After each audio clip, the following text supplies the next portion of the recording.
Video lecture series અને આજે આપણે એક નવી વિડિયો લેક્ચર સિરીઝ સ્ટાર્ટ કરવા જઈ રહ્યા છે જે પાયથોન પ્રોગ્રામિંગ લેંગ્વેજ છે. તો આજના લેક્ચરમાં આપણું ટોપિક છે ઇન્ટ્રોડક્શન ટુ પાયથોન. હવે ઇન્ટ્રોડક્શન માટે સૌથી પહેલા what is Python? Python is high level programming language which is freely available and designed or created by Guido van Rossum person. જો આપણે એની થોડી હિસ્ટ્રી અને એની ઇન્ફોર્મેશન પ્રારંભિક ઇન્ફોર્મેશન કલેક્ટ કરવાનો પ્રયત્ન કરીએ તો એ હાઈ લેવલ પ્રોગ્રામિંગ લેંગ્વેજ છે, એટલે કે કમ્પ્યુટર યુઝર દ્વારા સમજી શકાય અને ઇંગ્લિશ લાઇક લેંગ્વેજ સ્ટેટમેન્ટની અંદર કન્વર્ટ થઈ શકે એ પ્રકારની લેંગ્વેજ છે. અને એનું જે પ્લેટફોર્મ છે એ ફ્રીલી અવેલેબલ અથવા તો ઓપન સોર્સ તરીકે કન્સિડર કરી શકાય. એના માટે આપણે ડાઉનલોડ કરવા માટે કોઈ પણ પેમેન્ટ કરવાનું થતું નથી. બીજા પાર્ટની અંદર આપણે કઈ રીતના ડાઉનલોડ કરી શકાય એનો પણ વિડીયો બનાવેલો છે. Python was originally released in 1991 by Guido van Rossum. આ વ્યક્તિએ પાયથનનું કન્સ્ટ્રક્શન, ડેવલપમેન્ટ અથવા તો બનાવટ બનાવેલું છે. અને જે પાયથન પ્રોગ્રામર્સ છે એને પાયથોનિસ્ટ, જે પાયથન પ્રોગ્રામર્સ છે એને આપણે પાયથોનિસ્ટ તરીકે ઓળખી શકીએ. હવે એવા કયા કયા રીઝન છે કે પાયથન આટલા શોર્ટ ટાઈમની અંદર પોપ્યુલર બની ગયું? તો ઓબ્વિયસલી પહેલું રીઝન છે open source, freely available. Python સોફ્ટવેરને ડાઉનલોડ કરવા માટે, ડિસ્ટ્રીબ્યુટ કરવા માટે અથવા તો શેર કરવા માટે કોઈ પણ પ્રકારના ખર્ચ થતો નથી. એ ફ્રીલી અવેલેબલ છે એટલે એને ઓપન સોર્સ સોફ્ટવેર હોવાના કારણે આપણે પાયથોન એ અત્યારે હાલ વધારે પોપ્યુલર અથવા તો ફેમસ છે. અને બીજું કારણ કે પ્લેટફોર્મ ઇન્ડિપેન્ડન્ટ છે. પ્લેટફોર્મ ઇન્ડિપેન્ડન્ટ એટલે કે પાયથોન તમે કોઈ પણ મશીન ઉપર રન કરાવી શકો. એના માટે વિન્ડોઝ, મેક અથવા તો કોઈ પર્ટિક્યુલર પ્રકારનું કમ્પ્યુટર હોવું જોઈએ જરૂરી નથી. કોઈ એક સ્પેસિફિક ઓપરેટિંગ સિસ્ટમ્સ અને હાર્ડવેર સિસ્ટમ્સ હોવું જોઈએ એવું જરૂરી નથી.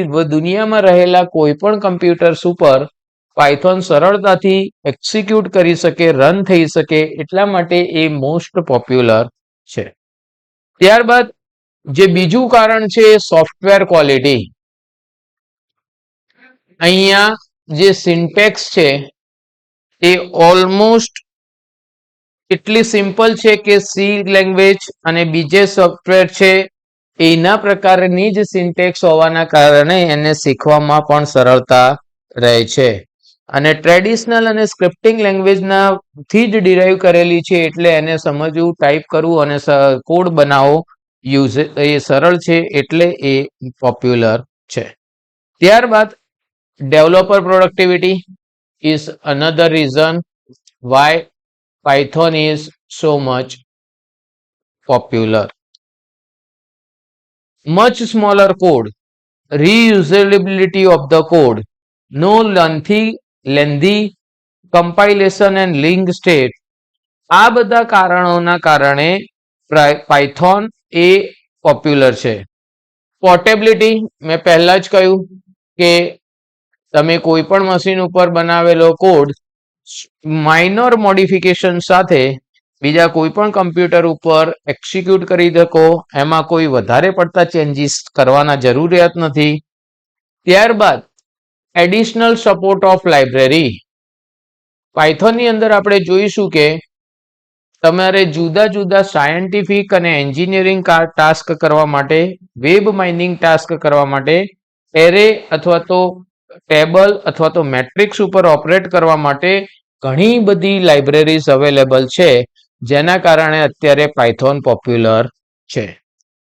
You can also integrate component. તમે આનો ઉપયોગ C++ કમ્પાઇલર્સ અને બીજા કોઈ પણ લાઇબ્રેરી જાવા સાથે પણ ઉપયોગ કરી શકો. એટલે કમ્પોનેન્ટ ઇન્ટિગ્રેશન એ એક બીજું કારણ છે કે પાયથોન કેમ પોપ્યુલર છે. સો આ બધા કારણોથી પાયથોન એ ઇમ્પોર્ટન્ટ છે. હવે who can use, what is the application of python? Python અત્યારે હાલ કઈ કઈ જગ્યાએ ઉપયોગી છે? Use or application of the python. Application of the Python. તો સાયન્ટિફિક અને એન્જિનિયરિંગ ફિલ્ડમાં તો એની જરૂરિયાત છે જ. એનાલિસિસ, ડેટા એનાલિસિસ માટે, એની સાથે સાથે system programming, linker, loader, compiler, તો સિસ્ટમ પ્રોગ્રામિંગ માટે, GUI વેબસાઇટ બિલ્ડિંગ ડેવલપમેન્ટ માટે, system programming, GUI website development, internet scripting,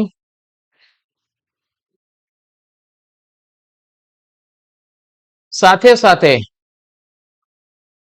database programming, numeric and scientific programming, gaming programming and robotic programming.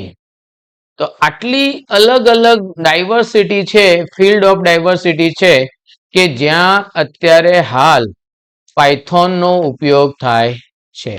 આની સાથે સાથે આપણે data analysis, web mining, numerical scientist, તો એ જગ્યા ઉપર પણ અત્યારે પાયથોનનો ઉપયોગ થશે.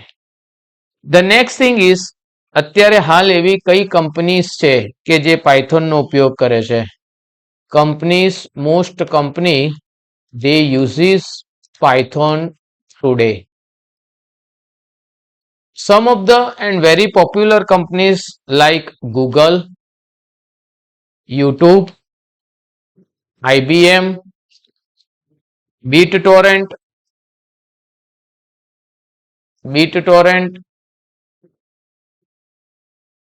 so very well known IT companies like Intel, HP, Seagate, NASA, iRobot, NSA, Ironport અને એવી ઘણી બધી કંપનીઝ છે કે જે અત્યારે પાયથોન પ્રોગ્રામિંગ લેંગ્વેજ એમના વેબસાઇટ ડેવલપમેન્ટ, સ્ટેટિસ્ટિકલ એનાલિસિસ માટે, વેબ માઇનિંગ માટે, રોબોટિક એન્જિનિયરિંગ માટે, ગેમિંગ પ્રોગ્રામિંગ માટે અથવા તો કોઈ પણ બીજા ફિલ્ડ ઓફ પ્રોગ્રામિંગ માટે ઉપયોગ કરી છે. એટલે કે પાયથોનનો જે સ્કોપ છે, જે એનો એરિયા છે, એ ઘણો વિશાળ છે. એટલા માટે આપણે પાયથોન શીખવું જરૂરી છે. અને જે લાસ્ટ થિંગ્સ અત્યારે શીખવાનું છે, પાયથોન પ્રોગ્રામિંગ સ્ટ્રક્ચર, પ્રોગ્રામિંગ પેરાડિગ અથવા તો પાયથોન પ્રોગ્રામિંગ સ્ટ્રક્ચર. પાયથોન એક કરતા વધારે પ્રોગ્રામિંગ મોડલ્સ અથવા તો મેથડ સપોર્ટ કરે છે. પાયથોન ફંક્શનલ પ્રોગ્રામિંગ પણ સપોર્ટ કરે છે. પ્રોસિડ્યુરલ પ્રોગ્રામિંગ પણ સપોર્ટ કરે છે. ઓબ્જેક્ટ ઓરિએન્ટેડ પ્રોગ્રામિંગ પણ સપોર્ટ કરે છે. અને Python event driven programming model પણ સપોર્ટ કરે છે. Event driven programming model. એટલે પાયથોન બેઝિકલી આ ચાર અલગ અલગ મોડલ અથવા તો એના બિલ્ડિંગ બ્લોક્સ અથવા તો બિલ્ડિંગ સ્ટ્રક્ચરનો ઉપયોગ કરી અને પાયથોન આપણને અલાઉડ કરે છે પ્રોગ્રામિંગ કોડ કરવા માટેનો. ફંક્શનલ પ્રોગ્રામિંગ જનરલી મેથેમેટિક્સની અંદર યુઝ થાય છે.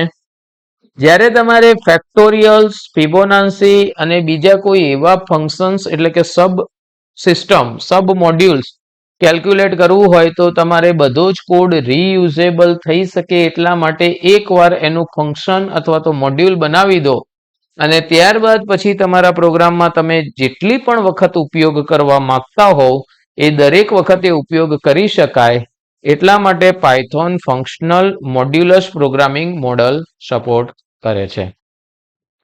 Procedure programming problem solve the problem one statement at a time, જેને સિક્વન્શિયલ મોડલ તરીકે પણ ઓળખવામાં આવે, અને એ કોઈ એક સ્પેસિફિક સિક્વન્સ ઓર્ડરમાં જ એક્ઝિક્યુટ થશે. દરેક સ્ટેટમેન્ટ એક પછી એક એમ જેટલા પણ તમારા પ્રોગ્રામમાં સ્ટેટમેન્ટ લખેલા હશે વન આફ્ટર વન એક્ઝિક્યુટ થશે, એને આપણે પ્રોસિજ્યુરલ મોડ્યુલ્સ તરીકે ઓળખી શકીએ.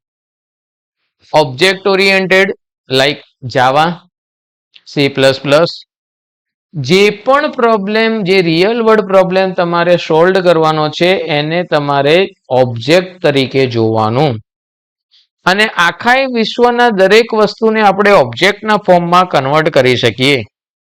ફોર એક્ઝામ્પલ, જો આપણે યુનિવર્સિટીઝની વાત કરીએ તો સ્ટાફ, સ્ટુડન્ટ, એક્ઝામિનેશન, આ બધાને આપણે એક ઓબ્જેક્ટના ફોર્મમાં કન્વર્ટ કરી શકીએ, અને એને આપણે ઓબ્જેક્ટ ઓરિએન્ટેડ પ્રોગ્રામિંગ લેંગ્વેજમાં કન્વર્ટ કરીને એનું સોલ્યુશન કરી શકીએ. ઇનફેક્ટ આપણે ઓબ્જેક્ટ વિશે ઘણું બધું ડિસ્કશન કરવાનું છે, ફંક્શનલ મોડ્યુલ વિશે ઘણું બધું ડિસ્કશન કરવાનું છે, પણ હાલ ઇન્ટ્રોડક્શન પાર્ટની અંદર આપણે એને હાઇલાઇટ કરીશું કે ઓબ્જેક્ટ એટલે એવી કોઈ પણ વસ્તુ કે જેને આપણે રિયલ વર્લ્ડમાં પ્રોગ્રામિંગ લેંગ્વેજમાં કન્વર્ટ કરવાની છે. અને છેલ્લે ઇવેન્ટ ડ્રીવન, એટલે કે Python also support GUI, text box, check box, અને આ દરેક જે કમ્પોનેન્ટ છે ફોર્મ કમ્પોનેન્ટ, એની કોઈ એક પર્ટિક્યુલર ઇવેન્ટ બનશે, જેમ કે mouse move, mouse click, mouse over, એ દરેક ઇવેન્ટ ડ્રીવન પ્રોગ્રામિંગ માટે પણ પાયથોન સપોર્ટ કરે છે. તો પાયથોન એક નહીં પણ એક કરતા વધારે multipurpose, multi environment, multi application, multi use હોવાના કારણે અત્યારે હાલ પાયથોન વેરી પોપ્યુલર છે. આપણા ફર્સ્ટ વિડીયો લેક્ચર્સની અંદર આપણે પાયથોનનું ઇન્ટ્રોડક્શન સુધી રાખીશું. બીજા વિડીયો લેક્ચરની અંદર how to install Python, download and install, એ રાખીશું, અને ત્યારબાદના વિડીયો લેક્ચરની સિરીઝની અંદર આપણે પાયથોનની ડિટેલ ડિસ્કશન કરીશું. Thanks for watching my video. Please like, share and subscribe.